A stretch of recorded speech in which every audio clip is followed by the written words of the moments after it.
So I guess we're going to assume that Dan has decided to start drinking early, and he's completely forgotten he's supposed to do this with us, and he's covered and slathered in grease from fish and chips and covered in Guinness. I don't think he drinks Guinness, but the rest of that sounds pretty accurate.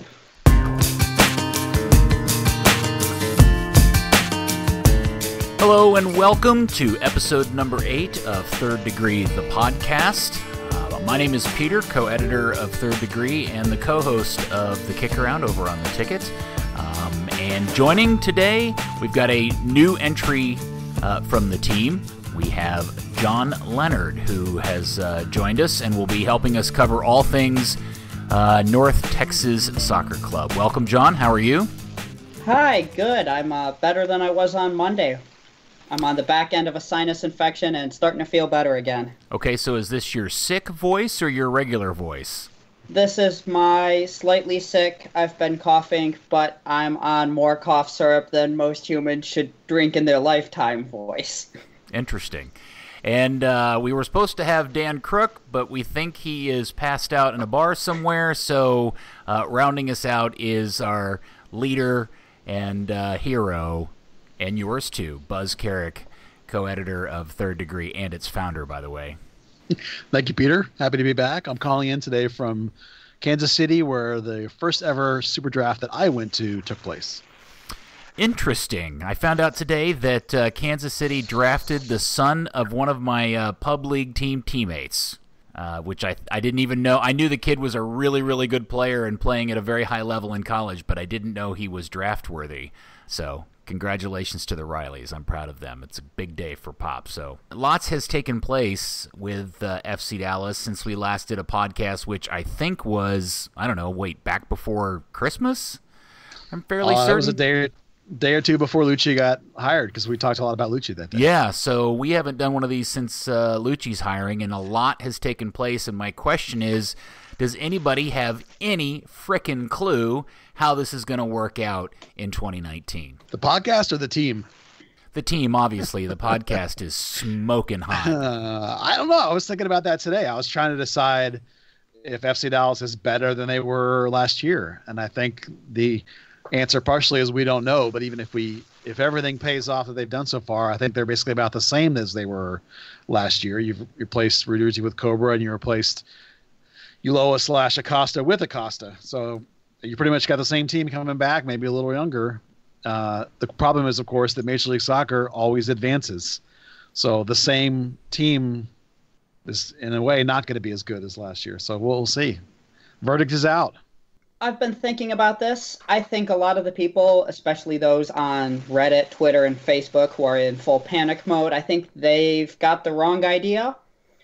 I think a lot of the decisions that have been made make a lot of sense, and a lot of at least a good bit of the talk from Lucci is reassuring, and it seems that privately, at least, there's a pretty cohesive plan going forward, and there haven't been a lot of shock announcements. Even Oscar's move had been kind of around the rumor mill for a few weeks when that dropped, and I think the team is going to be competitive. I think playoffs are a good probability, but I think it's also definitely a transition year, and that we shouldn't expect to just set the league on fire like 2016. But I don't know. Anything can happen, and it usually does. Well, since we last talked, not only has Lucci been hired, but there's been other maneuvers in the front office, and Lucci forming out his coaching assistants. And we also found out that Marco Ferruzzi has landed a full-time job still with the team, and it's a pretty sweet one. What I'm wondering, Buzz, is where does the hierarchy tree fall here? Are Lucci and everybody underneath, like whoever's going to run the academy and so forth, is everybody reporting to Marco, or is there something else going on here?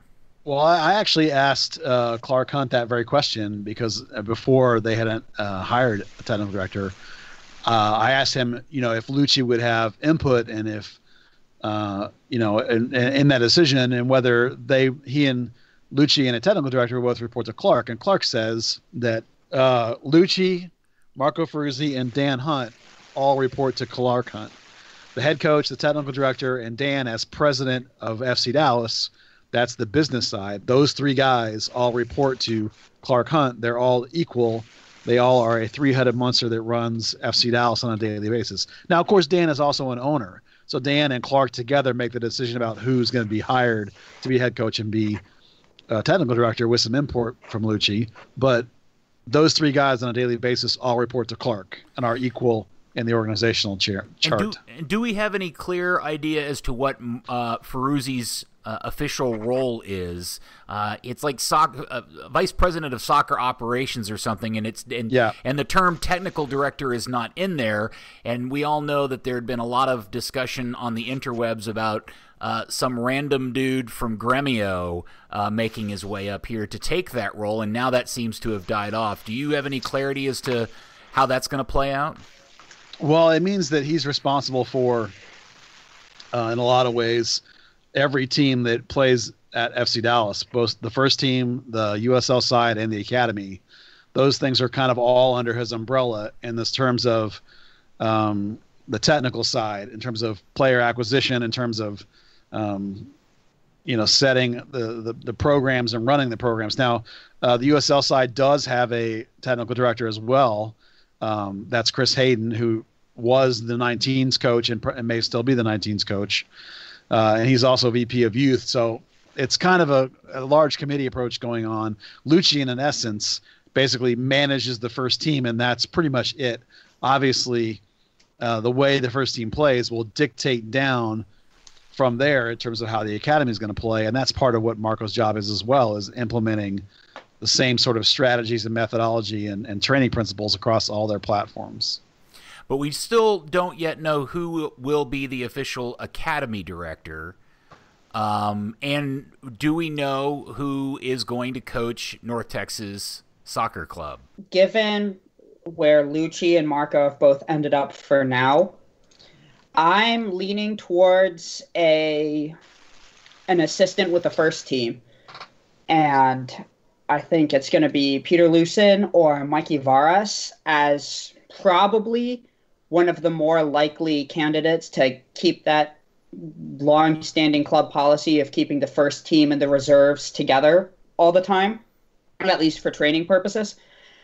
Peter Lucen and Mikey Varas, they both have close enough to the necessary credentials for D3 Pro that it wouldn't be a problem for them to be hired, at least for a year or two. U.S. Soccer would be willing to look the other way. I think it's less likely that we're going to see a really outside candidate come in. Somebody from Dallas DFW Soccer outside of FC Dallas is going to be more likely than somebody from USL or MLS past with no ties to Texas, just based on how the team has tended to operate. But wait, let me ask you a question. Are you saying that somebody who is officially an assistant coach for the senior team will also have the full-time duty of being the head coach of the USL2 team? Based on just what I've seen, especially with a lot of the other USL affiliated sides or USL reserve sides for other MLS teams, that's been the case more than half the time. And it is a lot of work for whoever ends up taking that on, but at the same time, it also has tended to make movement between the two teams and the two leagues pretty easy, especially if you're trying to keep both teams playing relatively similar styles and using players in similar ways to how they would be expected to play in MLS at the USL level. Toronto and Orlando in USL League One have both done this pretty consistently. In fact, Orlando City Bees head coach is an assistant with the first team, and Toronto FC2's head coach is an assistant with the first team, both of their new head coaches. All right, so Buzz, how do we feel about this kind of official and seemingly final lineup of coaches for the senior team? And my surprise is that there's not somebody that they brought in with a lot more specific MLS coaching experience. Yeah, I actually really like the staff they put together. the reason Peter Lucine, I think in particular, is a terrific ad. I don't know as much about the other guy. I've only met him once, and I haven't seen him coach very much. But I know he's particularly highly thought of. I have heard great things from other people about him, but I can't give you much of an opinion myself. Lucine, I regard highly. I'm actually not surprised they didn't hire a veteran MLS coach to sit with Lucci, on the bench, because that coach would be seen as looking over Lucci's shoulder, and a lot of people would think, oh, that's the guy that's really making decisions and such things like that. By putting Marco in as a technical director, you provide a vastly experienced MLS sounding board for Lucci to go to without having Marco sitting on the bench with him on the road and telling him we should do this, we should do that. So I actually think that's worked out really well. I do think, though, there will be I hope John's wrong, actually, that there will be another coach that will run the USL staff. And while it is going to be an integrated staff, I hope there's a specific person. They're going to train on Field 4, which is the field next to the FC Dallas field. And obviously there'll be a lot of crossover. If the first team needs a player or two, they'll pull somebody over and that kind of thing. But, there will be an integration in style and method, and there will be a lot of players going back and forth. So there will be a complete integration. I just would like to have a third person that will maybe do both roles that'll help flesh out that USL staff. And there may even be some assistants that come out of the academy that have academy coaching gigs and also are assistants on the USL team. After all of this is said and done, what's really played itself out in going into 2019 is that Dallas has very distinctly taken a very different direction from everybody else in the league in terms of coaching hires. All of the roles are essentially filled now. Atlanta went out and hired Frank de Boer, which is a well-known, not just an international quality player, but a guy with some coaching skins on the wall. You can set Crystal Palace aside, and we can have an argument about that someday. LA has their situation set up where they got the great Shalotto to come up there and do his bit. And you can kind of go through all of them at this point, and what you get back to Dallas is this kind of weird question mark over everybody's head, is that Dallas has hired a guy that's never coached an adult team before. We've talked about this ad nauseum, but now that all the other roles are filled in, how do you feel, Buzz, about Dallas's situation, just purely from a coaching standpoint going into 2019? Well, I'm fine with it. I mean, this is a club buying into its own mantra. I think there's nothing wrong with that. If you're gonna go all in on a system, you might as well have a guy from that system and that knows the system. I mean, we've talked about many times, my only reservation with Lucci was his first team experience, his pro experience. And they've got guys like Lucine with him who have played massively long careers at the highest levels of the game with the biggest players on the planet. That's a guy that's going to bring a wealth of experience, not as a coach, obviously, but a wealth of experience to the staff at the pro level. And yet also as a guy that's bought into the FC Dallas system. So I'm pretty comfortable, all things considered, with the route that FC Dallas has gone. They ended up with their two final candidates, ended up as the head coach and the technical director. So I'm pretty good with all that. All right, so question for you. Why not hire Peter Lucine to be the head coach of FC Dallas? Well, that probably comes down to the presentation Lucci made, to Dana Clark that they've raved about. It probably comes down to Lucci's time in the academy, having been, the coach of the 19s and the 17s and won multiple national championships and been the director of the academy. That's a lot more responsibility. Lucine has been there for 2 seasons now, coaching the 13s and the 14s, and is, so certainly Lucine was a viable candidate for the head coaching job. There were a couple people in town that trumpeted him loudly. He certainly could have been a viable coach. I think in the end, the Hunts just went with the trust that they go with their guy. How many times did they talk about family in that press conference? I think Lucine's part of the program, and I think he's a great ad. But in the end, that was the faith they have in Lucci. All right, so let's move over to the other new toy we all get to play with and pay attention to. I guess your mileage may vary on that, which is the North Texas Soccer Club. I guess, John, this is where we unleash you. Why don't you tell us a little bit about some of the signings they've made recently and any good rumors you've heard about pending signings coming for the new junior team? Well, just if it wasn't yesterday, it was just this week. They've signed Alpha Saini Jata. He is a Gambian youth international who's been playing with the Gambia's U20 team at the African Cup of Nations U20 level. And he's also been called up to the senior Gambian team for the full senior African Cup of Nations qualifiers. He's 19. He's a midfielder. And there's actually not that much information out about him. We know that he was playing, or he had at least signed briefly with Vyškov in the Czech third tier.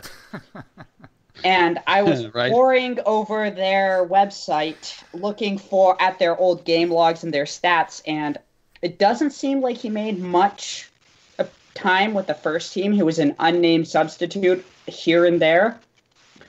And he popped up a couple of times with the B team, again, mainly on the bench.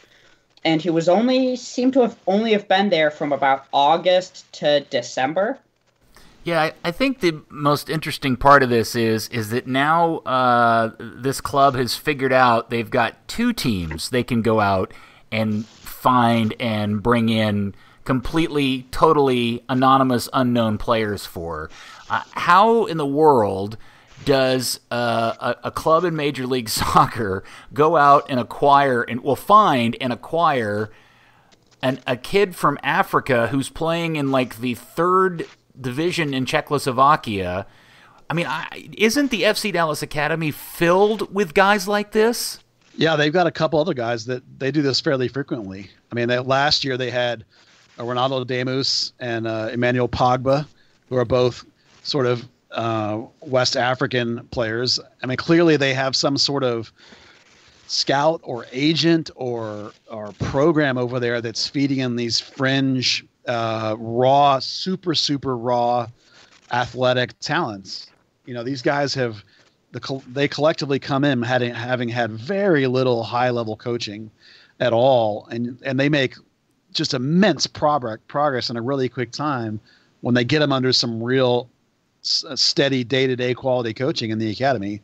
I mean, this is exactly the kind of fringe crazy player that you want to see them sign for a USL 3 team, I think. I mean, I think this is, it's only a 1-year loan. It's not like you're breaking the bank on these guys. And this is the kind of crazy shot in the dark that just might turn into something amazing. All right. So, but I guess the question is this part of the business model of, not only growing your own, but going out and find other things that have been, sprouted up in the wild fields of the forest or whatever, and you bring it back in and you try to grow it more? Is that the point to all of that really at the end of the day, or is there any real idea that this kid's going to turn into an MLS superstar or even a regular solid starter? Well, that's part of it. I mean, we don't know. We haven't seen him, but if you're talking about the USL business model, it's just as viable to say we're going to bring in guys, train them for a couple of years, and sell them to somebody else as it is that you sell them to FC Dallas. I mean, you could turn a profit on a guy selling them to a mid-tier European team or to USL teams, or in the case of the tons of guys they have in their teams from Mexico, turn around and sell them to Mexican teams. It's just this is the model of the academy. It's the model that FC Dallas wants to have, and clearly it's going to be the model of the USL program. John, anybody else out there that you think is likely to end up getting signed for a USL deal, either from within the club or outside of the club? Within, I'm looking specifically at the U18-19s and the U16-17 level. I think that's really where we're going to be pulling a lot. Johan Gomez, he's a 2001 forward, local kid. He's actually going to be graduating high school this upcoming fall. Or not fall, but in the spring. He'll be graduating in May. This year alone, with the U18-19s, he's sitting on 11 goals and 12 starts, which is pretty solid numbers for a kid like him. Dante Seeley is another player, I think, from that level. He's a 2003 young kid, yet he's got 10 goals in 8 starts with 3 off the bench. These young kids who are just crazy talented goal scorers at a very young age, right in line with Ricardo Pepi. And even if we were to go, say, a little bit younger, David Rodriguez, he's a 2002 midfielder with the U16-17s. He's still a high school kid, but honestly, he's been playing above his age grade for most of his time with FC Dallas. He's got 10 goals in 12 games and a handful more assists. He's been one of the primary guys on the field with Pepe at that level. And I think having the two of them together again would be really, really smart decision-making, especially if they're trying to win games. From there, at a back line, I think Nicolas Carrera is one player I'm keeping my eye on as a potential actual close to starter at U17, U18-ish level. Jonathan Gomez is another defender I think we should be taking a look at. And in goal, I'm going to be pretty shocked if Michael Collodi isn't offered a USL deal. He's been one of the most solid U18-19 goalies we've had. And he's honestly looks like he's just about ready to go pro. And if we don't snatch him up with the USL level, he's probably going to end up signing somewhere else or even joining some of our other kiddos in Germany. Well, Collodi committed to Colombia, so I'm with you that he's a solid keeper. But if you're going to pass up a ride to Colombia for USL 3, I'm not as convinced of that one.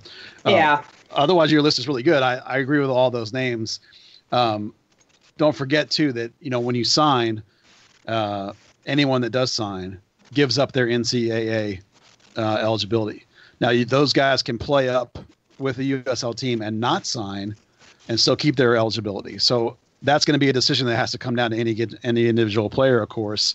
Do I want to give up my potential to play in the pro and play in college or not? Obviously, for a guy like Pepe, he made the call to sign. So your list is terrific, and there's going to be a bunch of guys that are going to come up. The question on any given guy will have to make the decision. So I did want to talk about just real quickly, just to clarify what you said, Buzz. So the difference is anybody can play for the USL team, but if you sign a contract and get paid cashola, your college career is over. You're done. Yeah. Yes. Now, it's just like PDL in that sense for academy kids. Now, I've been told that it's not true for kids in college because they consider the USL 2 to be, or USL 1, to be quote unquote pro level. So even if you played for free out of college, it would be a problem. But the academy kids for sure can come up and play for free and not lose their eligibility. But I did, since you brought up Dante Sealy, I wanted to talk about him actually, because I actually think that he's going to be a homegrown. I think the time is to sign him to the senior team. And I will tell you I'll try and keep it quick comparison to Brian Reynolds, because that's the closest approximation. Okay. Reynolds, when he was in the U14 team, he scored 22 goals in 22 games. Sealy, when he was with the U14, scored 30 goals in 23 games. So very similar, on the same sort of pace, right? Reynolds moves up to the 16-17 team, and the year that he did that, he started playing with the US U17s. So he was not around very much. He only ended up playing like 7 games total that year. And at the end of that year, he signed with FC Dallas. And then since then, he's played, if you will, quote unquote, down with the 19s, even though he was only still 16, 17 years old. And right about the time that next season ended, they converted him to an outside back. Now Reynolds is 6'3" and was 6'3" since he was about 15. He's the guy that's always been bigger and stronger and faster than everybody else. So since in the last couple of years, he's only played 18 games in the last season and only scored 4 goals. Some of that was the start of the shift. Some of that is guys are starting to catch up in size. Now let's compare that to Dante Sealy. As I said, in the 14s, they were the same. Right now, Dante Sealy is 15 years old, and he's only 5'2". He literally weighs less than 100 pounds. He'll be 16 in April, right? So he moves up to the 17s last year when he was 14 years old, and he scores 11 goals in 19 games. And he gets into the US 17 team. Now he's 17, And as John mentioned, he scored 10 goals in 11 games. So the difference between Reynolds and Seeley is that Seeley continues to perform despite the fact that he is tiny. And he's playing up 2 years up, and he's an 0-3. And with his pedigree, this is a kid you need to get a hold of fast. You may want to remind everybody who his dad is. Yeah, his dad, Scott Seeley, is like a 10-year MLS pro, and he runs a training center/program in Frisco for athletes of all caliber to become better athletes, basically. Speed, quickness, agility, fitness, that kind of thing. He's a longtime TNT international and an MLS pro. And his kid is now 15 and continues to score bags of goals at a ridiculous place against 19-year-olds. And he's only 5'2". So you're talking about tiny, fast, ridiculously talented. This is exactly the kind of young player you actually want to sign as a homegrown to lock them up for 3 or 4 years at a good chunk of money. Granted, you play him with the USL team, you loan him down and spend 2 or 3 seasons with the USL team. But this is the kind of kid who, by the time he's 18, is ready for MLS. They should lock this guy up now. Okay, so I'll admit up front, I did not pay any attention to the MLS draft today. In fact, my previous announcement, I found out by accident. MLS's Matt Doyle tweeted out his quick thoughts about the draft, and he started off by saying that FC Dallas did real good. So I assume that means that the team did real good. They drafted the 2 things that we predicted they would draft: a center back and a left back. Kalen Montgomery, I should probably say that correctly, is a Canadian kid, came through UNC Charlotte. He does not count as an international. He is a domestic player, so that's good. He is the consensus most MLS-ready center back, the most polished, the best one in this year's class. For what that's worth, the draft is less valuable than before. So maybe he's a Matt Hedges, you can hope. Maybe he's Jordan Cano. We have to see. We have to find out. The other guy they picked is a Generation Adidas player. That's always good. Doesn't count on the roster, on the salary cap. He's a left back, is left-footed, but has played on the right if he has to, has played as a 3-man back line. Mainly he's a left back out of North Carolina. Again, polished player. But he also is a guy, both these guys are going to be way down the depth chart. They're probably going to spend a lot of time with the USL team. It'll be 3 seasons before we know if they were good picks or not. You know, they're both not going to step in right away. Of the 2, Montgomery has the best chance to be able to walk in and try and prove he can compete. Can he knock Chris Reeves out of the teams? Reeves' contract wasn't picked up, but he was being brought back.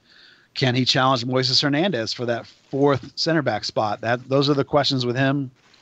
Again, both Montgomery and Nelson will probably spend most of their time at USL this year. Over on, I'm sorry, what? I was just going to say they got 2 quality players, and they filled the only 2 tiny needs they had. They filled them, so it's hard to complain about what they did. Okay, so over on the Twitter, Ryan Dewey wants to know if, Buzz, if you can compare and contrast Perea and Lucci's ideal midfield preferences in terms of 6s versus 8s. Man, this is a nerdy podcast.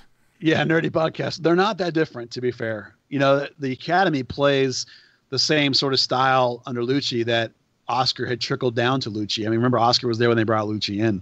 You know, his buying into the FC Dallas way is part of why he's here. So there's not that much of a difference. Remember that Oscar, for the most part, wants a pure holding mid and next to him a linking mid. That was Kellen Acosta. But this season, Kellen wasn't playing very well, so he lost his gig. Hayes was great in the beginning, and then Victor Ulloa was in there at the end. Now, we all know Victor Ulloa is a pure 6. So we ended up with 2 holding mids, and even if it's a linking mid for Oscar, it's still a pretty defensive linking mid. You got to do those defensive responsibilities. Lucci is roughly the same. More of his academy teams tend to play with a single holding mid and a guy sort of in front of him a little bit, like the U20s played, if you watched any of the U20 tournament. But again, Lucci's academy teams are running over people too. So it'll be interesting to see how he adapts in the pro game. The default formation I think I mostly saw from Lucci is 4-3-3, which is almost the same as a 4-2-3-1. except that there's that midfielder is a little bit more forward, a little bit more trying to pop into the hole and trying to get into those gaps. So it's not a remarkable difference. It's only just a little bit difference. On that point, I actually think that Paxton Pomykal might fit in that linking mid role, especially because with Lucci, that was his thing locked down for a long time. And I think we might see 2019 as the year of the Pomykal. And in a lot of ways, Kayla Montgomery, he had been used as a sort of defensive mid get forward center back, which could be interesting to see when he was playing for UNC Charlotte. And I don't know, we've got some unusual options for defensive and linking midfield ideas now. Well, I don't think Paxton's going to get in there ahead of Brian Acosta. I mean, once you sign Brian Acosta, it's going to be Brian Acosta and Grezzo. For me, Paxton's going to be there certainly is a school of thought that he could be that 8. I know Andy Swift likes him there too. And again, all these questions are going to have to be answered when we actually see Lucci run camp and see what he's doing with guys.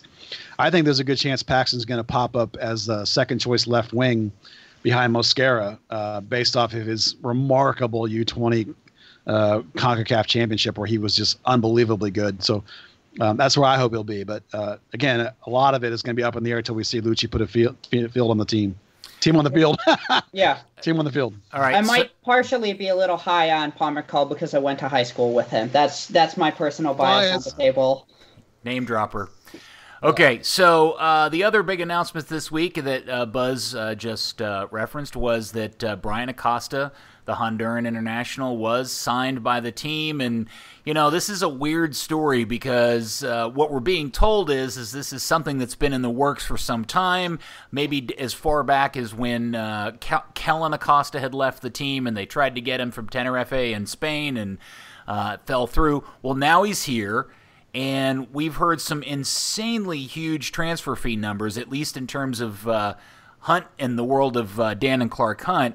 And I don't know, is anybody else surprised? Am I the only one that's surprised that they set a club record transfer fee spend on a position that they at least seem like that's the one thing they're really good at doing is growing center midfielders? Well, Clark Hunt did say they were going to have to start to step their game up a little bit. 3.2 million is a nice jump up from anyone they've done before. I did see one report, and I can't verify it, of course, that Acosta may have paid part of that fee himself to get out of there and come to Dallas. So maybe it isn't. Maybe the Hunts haven't paid quite as much as the report of the total is. But when you have Atlanta United down the road dropping $15 million on a player, I guess you got to come up to 3. As sad as that is. But it is true that they have tried to get him since Kellen Acosta left. They've been trying to get him. So it takes a while. And this will kind of move into the following question I was going to get into. But why $3 million for a position that you're relatively stacked at, especially if you're trying to buy into your own cheese and use your own players? I mean, center midfield is a position of strength for this team. It may not have a bunch of seasoned veteran guys, but I think we're all under the impression that maybe that's not the point anymore. But why spend that and not spend a single dime to go out and fill the one role that you really, really needed, which is a 9? Well, the rumor I've been hearing for a while is Gruezo might be on the way out, especially because the Ecuador national program kind of looks down on MLS, and he may be under the impression that he needs to get into a league they view higher in order to keep his reputation with the Ecuador national team. But is Acosta a 6 in the same way the Grezzo is? No, Acosta's an 8. Yeah. He's a linker. Okay, so that doesn't make any sense. I think if you're going to lose a veteran presence in midfield and have a bunch of youth guys running around, maybe it makes sense to just have somebody in who's seasoned and comfortable there to, if not show them the ropes, at least be something we can lean back on. Well, it's important, too, to remember that this is the U20 championship year. So Savania and Pomykal are going to be gone for, 2 months, 2.5 months. You're about to come up on a Gold Cup. You're about to come up on World Cup qualifying, and Acosta's still deeply involved in the Honduran national team. I also believe, I haven't heard any specific rumors, but I also have believed for 6 or 7 months now that Grezzo would leave this winter.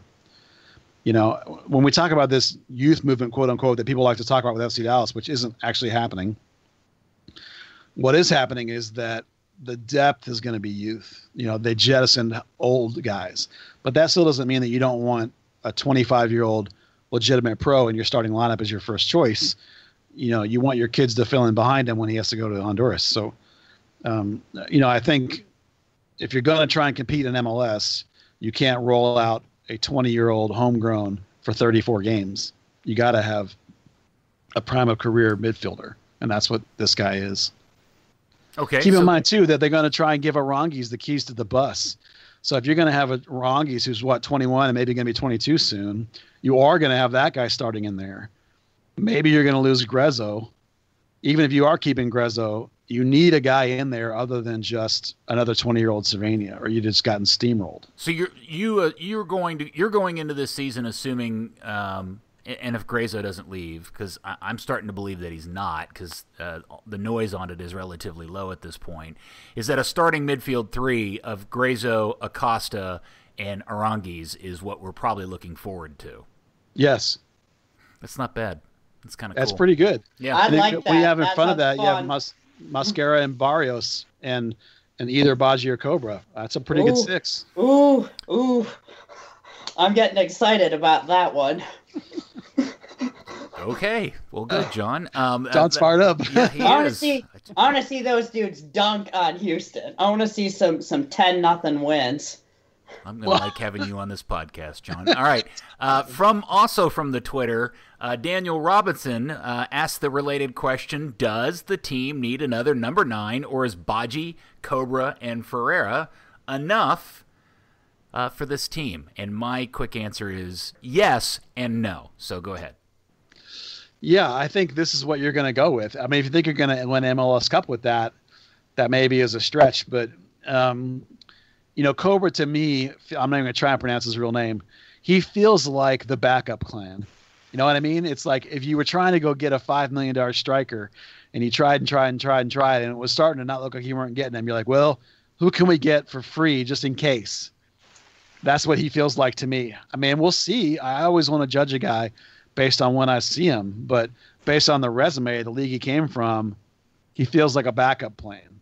That's, so you're going with Baji and Jesus Ferreira. So the player in that trio that I really have a lot of questions about is Jesus Ferreira, and there's been some interesting articles this week about the run out he's getting with the U20s while he figures out his citizenship situation and how much he's impressing people. He also looks like a stick.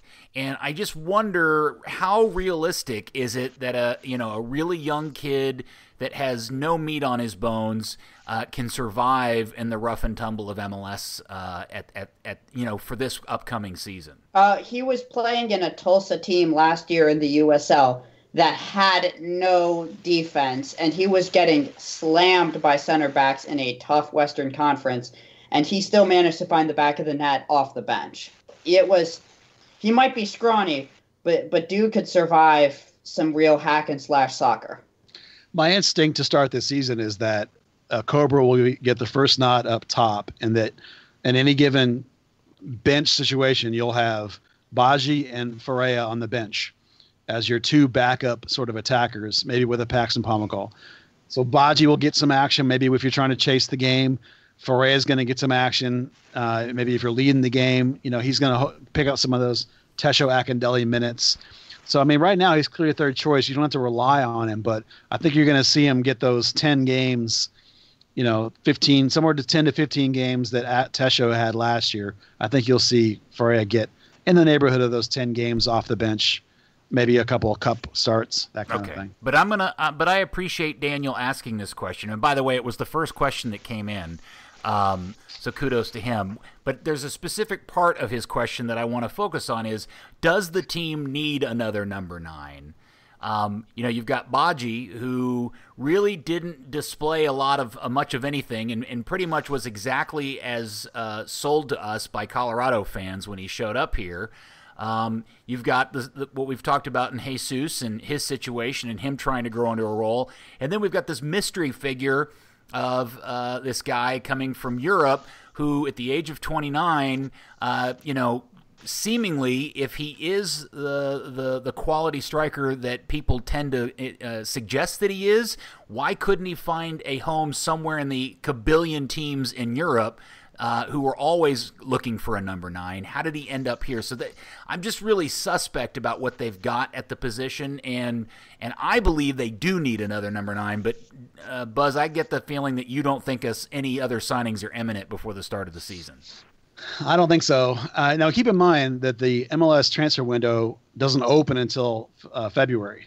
So if they're bringing in somebody on a buy, they can't do it yet anyway. Like these two guys, they're guys who are on a winter break and their team leagues don't play again, or they've been released from their team, or they're never going to play again, like Bresson.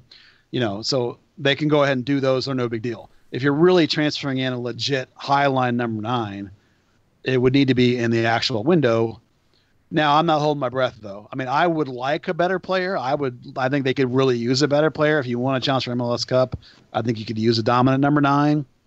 But I don't know why you would bring it. You already had a mid-tier number 9 in Baji. I don't know why you bring in another mid-tier number 9 unless you don't think you're getting the big guy. Well, that's what I mean about Cobra being, to me, I read that as this was the backup plan.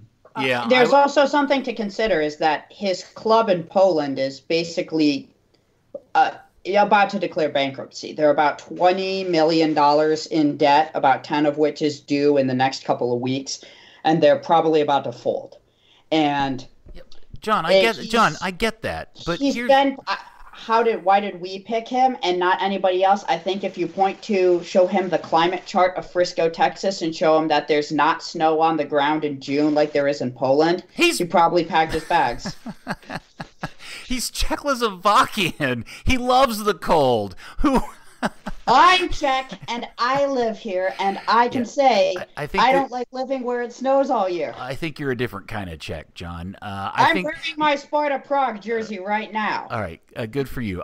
My concern is that if he's a legitimate goal-scoring, bagging number 9, there are a countless number of teams across different leagues and divisions and countries on his own continent that would have been happy to pay such a prolific goal scorer fine amount of rubles to come move a much shorter distance to score goals for them and not end up somewhere in North Texas. Look, if he works out, great, fantastic. It's a fantastic story, and Dallas will have snowed the entire soccer universe in picking this guy. But please don't blame me for having doubts about his qualities coming in here based on what we know. Yeah, I'm with you. So let's move into the other big news that kind of sprung on us since the last time we've done a podcast, which is, Dan Hunt said it wasn't going to happen, but clearly he's learning that, bald-faced lying in the soccer world is an okay thing to do because Chris Richards is no longer with FC Dallas, and he is now going to be with Bayern Munich full-time. I think we all assumed this was always happening no matter what Dan told us, right? Well, it was always roughly, flip of a coin whether it was going to happen or not. Clearly, that was a negotiation ploy by Dan they got more money. The price went up. They got the buy-on percentage, which is huge. So, I think whatever negotiating ploy he tried to pull there worked. I have to give him a little bit of credit for that. I do think that they were legitimate in the sense that if you're not going to give us what we want, we'll be happy to keep Richards. They would not have drafted Montgomery today if they'd been keeping Richards, But once Byron stepped up with the additional money, it's good bit of business, I think. It's an amazing story considering that he's never played a minute of first-team professional soccer, either here in Texas or over in Germany. And it is a great story for Dallas for all the reasons that we've talked about previously, including the fact that it just makes it that much easier for this club to attract the best players in the area because they are now a proven pipeline outside of this country. The question that I do wonder, because I don't think we've seen this, is that what we've learned out of the story about this is the fascinating tale about how he ended up at Dallas and the little discussed point in how Eric Quill, who was his coach at the Houston Texans club that he had moved to, after being rejected to come play at the FC Dallas Academy, realized he was too good and that his club couldn't spin him into a pro career and that FC Dallas could. And he called Oscar and he called Dallas and said, you guys really need to give him another shot and help him progress. And I think that story is fascinating, and it shows an ultimate level of professionalism and selflessness on Quill's part. I wonder, will Quill and Texans receive any kind of compensation out of this deal from Dallas, considering how this took place? Above the table official money? No. Now, they could have some backdoor money that we don't know about, for all I know. But, I don't want to accuse anybody of doing something illegal. I imagine that they just consider it part of their duty to try and help a guy get to the best level possible. And it has absolutely worked out. I mean, anyone that sees the guy play, once he grew into his body, of course, and that was the big problem first time, drools on the guy. I mean, Todd Ramos said he thinks that Richards will be the starter for the next World Cup for the United States. So officially, no, there's no way to give Houston Texans any money because solidarity payments are not allowed. So, you can try and play them some scrimmages or something, maybe do a camp down at their place. I don't know. You can try and just be reciprocal the other way, perhaps. If you've got a guy who's maybe your second choice at some position that is not going to make your MLS roster, but maybe he'd be great for Texans. We can go the other way too. So, it's these kind of relationships are how the world works in youth soccer. It's a really new day for American soccer youth. You think about the Christian Pulisic deal for $75 million to go to Chelsea. You think of, and then kind of at the somewhat other end of the spectrum with Chris Richards. And then even further down, you think about all the opportunities of these literally kids who are signing contracts, not for huge dollars or anything, but to play with Dallas's USL team. And I have to imagine that at the high school level and even the middle school level, these kids that are playing, maybe not necessarily for FC Dallas Youth, but maybe for Solar or for Texans or some of these other clubs, there's a real new energy and interest and belief that these kids do actually have a path to a pro career in soccer that's just never flat out existed until literally the last, 12 months. Yeah, you're seeing guys even from Solar, like Blaine Frary just went to a club in Germany. But you're correct that if Dallas can show that we consistently are getting guys to bigger and better things, then people are going to want to come to them. And that's the beauty, silver lining of selling on Richards, aside from the money, is the guys that are going to be just absolutely knocking your door down to try and come and play here. And I think that already happens with kids from Mexico, to be fair. I mean, there's every team down the line's got 4 or 5 kids from Mexico in it already at the FC Dallas Academy. So over online, LG3000 asked the question, will the model being a selling team get us any trophies? And that's followed up with Dante Abanez asking, how long before FC Dallas wins with MLS with mostly homegrown players? And then flipping over to another comment that was made, which is, will FC Dallas be a team that can win MLS Cup or just a regularly competitive team with this new model that they seem so committed to? Well, right now it looks like you can't win an MLS Cup with just homegrowns yet. You look at the teams that have won the last couple of years, and they do have some homegrowns, and they do have a nice mix. But you still got to have those high-level pros. I mean, look at what Atlanta did. Look at the way Portland has those difference makers that they have. Teams that compete like New York, they've got homegrowns, but they also have your Bradley Wright Phillips. So, FC Dallas, if they want to actually win right now, they need to step up their foreign signing or their free agent game. They don't quite have those difference makers that some of those other teams do. Now, how long will it take before FC Dallas can compete for championships with their system, which, by the way, isn't just homegrowns. It's also your foreign signings that are young that we develop, like Orangis, like Mauro Diaz. I don't know.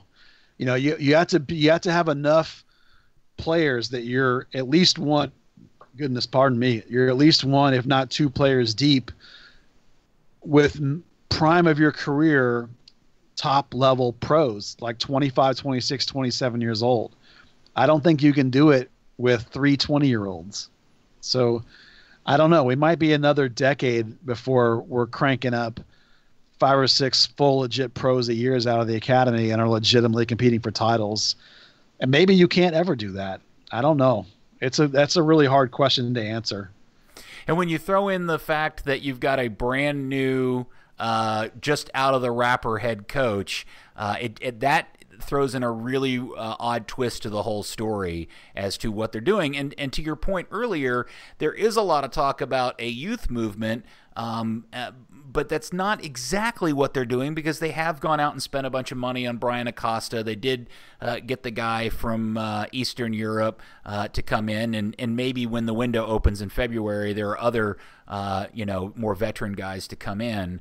But what I find interesting about those additions is that those seem to be somewhat counterintuitive to having a coach that's never coached professional players before. I always thought that the idea of Lucci was interesting, because if you're really, really going to push on bringing in all these young kids and kids that have grown up with Lucci, that makes a lot of sense. But when you start sprinkling in the Cobra, for lack of a better way of calling him, or Brian Acosta or Bresson or some of these other guys, you just start to wonder how all that's going to fit together.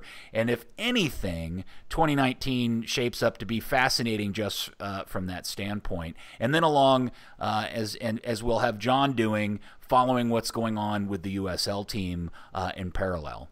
Yeah, I think Lucci is, if you will, kicking off the next phase of FC Dallas. I don't know what you want to call it, MLS, FC Dallas 4. I don't know what the version of it is. But the idea is that we're going to now start to bring these homegrowns in at a quicker pace, more than maybe 1 or 2. Now we're going to push for 3 or 4. But you're not there yet. You're not at a place where you can have 3 or 4 of them in your lineup. So you still had to bring in a couple of guys. We're going to start pushing those guys in a little bit, get them some playing time. We're now going to have the USL team. We're going to bring guys from the academy in there. We're going to send guys down, and we're going to continue this maturation of the program. I don't think you can look at 2019, and maybe John might disagree. I don't think you can look at what they have right now in 2019 and think, oh, yeah, they're going for the cup. That's not happening. This is a sort of hold the water kind of team while we try and build this program up even more. That's the way I feel about it and that's why it's Lucci. This negativity from the both of you is cramping my style. And if you don't think FC Dallas is going to win the Club World Cup, then what are you even doing? I can't tell if you're young and spunky and stupid, or you're just some of the highest comedy we've ever had. If you aim for the ultimate unrealistic goal, it gives you plenty of drunken Twitter fodder for November and December when inevitably your predictions haven't come true. John, Buzz, and I have been following this team for the better part of 24 years. We are rubbed down to the nub and jaded. So, okay. Yeah, when you say 24 years, I start to think, oh, so my age, my lifetime. Shut up. Well, you're right, Peter. The academy transition to USL, to transition to MLS, that's going to be, from a soccer geek standpoint, that's going to be the most fascinating part of this season. And that's why we brought John on board, because it deserves, from a site like ours, which is about not surface level stuff, we talk about things, deep soccer knowledge for the deep soccer fan. This is the thing that's going to be so fascinating about this season. They're going to be super, super aggressive about players going back and forth, up and down. It's going to be fascinating to watch. And in a way, the results of the first team, whether you win a cup or not, is almost going to take a back seat to the development of this program and how it tries to take the next step under Lucci, and can they get it done, and can they consistently compete with it? That's going to be fascinating to watch. Yeah, I think that's going to drive a lot of fans really nuts, and it will force the fan base to recognize what this club is, and make some hard decisions on where their entertainment dollar is spent. The good news is that it's very clear to all of us that Dan and Clark are committed to this model. Attendance be damned, and they truly believe that at the end of this, it probably won't be in 2019, and it may not be in 20. It may be sometime in the 20s, which sounds so bizarre to say. That's really when it's going to start to pay off for this team on a consistent level. You do get the sense that this is a car that has been driven around a whole bunch and had a lot of work done to it and kept in very good shape and maintenance, and the owners of it have decided to strip it down to the chassis and give it a new motor and a new transmission, and roll it out in a new version. I think that's really where we're at this point, and for the next year or two, they're going to be working out the bugs and kinks and trying to make it a bigger, badder machine with their own parts. Yeah, you're talking about a club that since Schell's Hyman era has consistently fielded a pretty good team, competitive team in MLS, usually makes the playoffs, usually pretty competitive, usually plays pretty good soccer, using this method they've been using. They see what's happening in the league. They now know it's time to take the thing to the next level. We're going to try and do that. We're doubling down on what we think is the right way. They're putting their money where their mouth is, and they're going to give it a heck of a shot. So, who are we to complain? We're not the ones that own the team. It's not our $100 million we're dumping down a hole. So if they want to go this route, they're going to go this route. Lucci's the guy for that. It's going to be fun. I think soccer is a young man's game. I think this is actually pretty much the right way to do. If you want to make yourself into a juggernaut program that's going to be good year after year after year, this is how you do it. So I'm actually pretty excited about it on that level. Yes, coming up through the beginning in the preseason and what happens here in the next few weeks when training camp starts, and we start seeing some of these lineups and what Lucci does with the team. I think for a soccer nerd, I think it's going to be fascinating. It's going to be really interesting to see how all of this starts to transpire. In terms of just general fan base, though, 2019, I just wonder if it's going to really force a lot of people to take an accounting of how much they really care about that, right? Do they just want to go to the game and watch the team play and win and be competitive, or are they just as interested in the concept of building a model and the business of soccer as Dan and Clark are? And that's really the component of all of this that I find the most mysterious, is how that's going to play itself out over the course of the next year, 2 or 3. Well, you've talked for a couple of years about the idea that there's a concept in there that you can market and get behind. This kind of that we're going to develop the young local kids and we're going to go get everybody. We're going to take on the world. You can sell that. Hopefully they'll do it and get everybody on board. Well, no, and we have talked about that, and I think it is a model that could be very successful in this marketplace. The problem is, for it to be successful, along with everything they're doing on the field and in the academy, comes with an awareness, a self-awareness, and an external awareness of the marketplace and the community, and a willingness to share and be inclusive with the rest of the soccer community in this neighborhood, and really take a true leadership position instead of an authoritative position or landlord-like position. I do strongly feel that the soccer community of Dallas would be more than willing to wrap their arms around FC Dallas and become one giant community, but it's just so broken at this minute, and it's going to take, unfortunately, right or wrong, for better or worse, it's going to take the Hunts and the club being the ones to lead that shift in the local community and not the other way around. But I think they've got a lot of other work to do before they even get to that point, and that's something we can all worry about a day down the road. I think John did pretty well for his very first podcast on Third Degree. Yeah, that was pretty solid. It sounds like he's 12 years old, but that's because we're old farts. No, I think he actually is 12 years old, right, John? Did we lose he John? bailed out on us on that one. Did we lose John? His phone's muted. a button. I've pressed the wrong button. Yeah, look at the noob. Yeah, I don't use Skype. I'm afraid of Skype. You kids with your new technologies and your push to talk buttons. Back when I started recording podcasts, you just called somebody on the phone and recorded it with a microphone locally. I'm so delighted we've gotten McLovin on the show. All right. Look, if people haven't figured it out yet, John is really, really into the USL Academy lower level stuff. We picked him specifically because he is a walking hard drive of information and data about this stuff. I think you're going to see some really fascinating posts come out of him specifically about covering the USL team and how that translates both up to the MLS team and down back into the academy. So we're excited to have you, John. Thank you so much, and I'm excited to be here. USL's been my thing as long as I've been into soccer. I've watched 90% of every USL season dating back to 2012. And I could not be more excited to finally have USL here in Dallas and have FC Dallas be a part of it. I don't know if I should admire him or feel bad for him, but yeah. Nonetheless, that's... Well, I'll tell you, my favorite team ever is still the 2013 Antigua Barracuda squad. 0-0-26 losses. Wow. He loves him an underdog.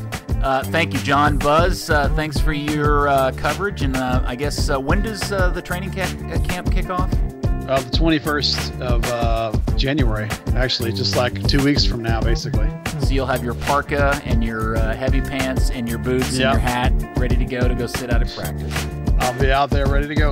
All right. Thanks for listening, everybody. We'll talk to you next time on Third Degree, the podcast.